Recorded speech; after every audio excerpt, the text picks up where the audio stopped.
Баршаңызға сәлем достар, сіздермен бірге Майра Сотбекқызы. Бүгінгі видеода икра салатының жасау жолымен бөлісетін боламын. Өте тойымды салат, міндетті түрде жасап көріңіздер. Ең бірінші пияздарымызды осылай бөліктерге бөліп алып, ет тартқыштың көмегімен өткізіп алатын боламыз. Мінекей осындай болып өтуі қажет. Содан кейін біздің қазанымызға майымызды құйып, таза тұрған қазанымызға май құямыз. Шамасы мен бір шыныдай құйдым. Енді соның үстіне біздің қызғаннан кейін пиязымызды салып, жақсылап қызарғанша қуыратын боламыз. Міндетті түрде пиязды қатты қуырып жіберіңіздер. Кейіннен ет тартқыштың көмегімен біздің сәбізімізді өткізетін боламыз. Барлығын мөлшерлерін астына жазып қоятын боламын. Пиязымызды қып-қызыл қылып тұрып қуырып аламыз, үстіне сәбізімізді салатын боламыз. Пияз міндетті түрде қып-қызыл болып тұрып қуырылуы қажет.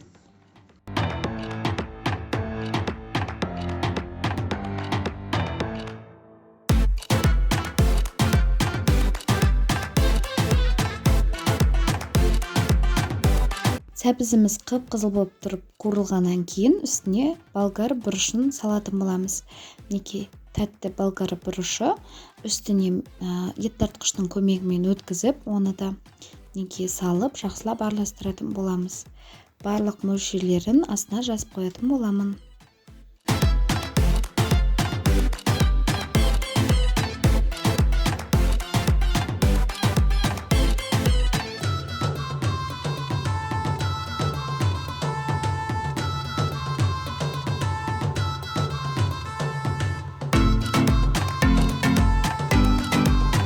Үшеуі де жақсылап қуырылғаннан кейін үстіне біздің ет тартқыштың көмегімен өткізіп алған осындай чесноктарымызды салатын боламыз.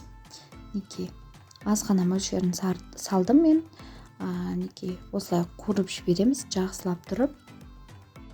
Салатымыздың құпиясы қатты отқа қызартып, астын күйдіріп қуырудың қажеті жоқ.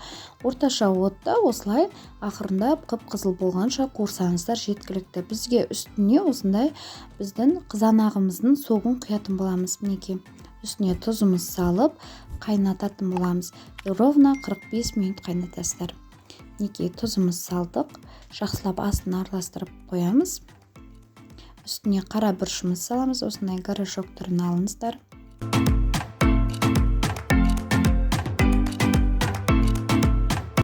Оның үстіне лавр жапырағын салатын боламыз. Қатты көп мөлшерде салмаңыздар. Мен секілді аз ғана мөлшерін салып, жақсылап араластырып, 45 минут жақсылап қайнатамыз. Қайнап болғаннан кейін, менде шыныда кішкентай ғана су тұр, түбінде ғана. Енді сірке қышқылын қосатын боламыз. Осылай бір қасық қоссаңыздар жеткілікті. Бір қазан осындай біздің салатымызға жақсылап араластырып, үстіне құйып, және де салатымызды араластырып, бір 5 минут қайнатып алатын боламыз. Пісуге 5 минут қалған кезде құясыздар оны. Алдын ала құйып қоймаңыздар.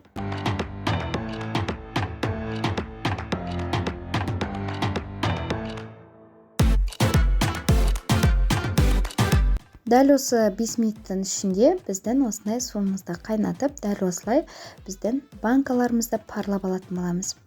Парланған біздің банкамыз мен крышкамызды дайындап алдық. Енді үстіне осылай біздің дайын болған салатымызды құятын боламыз.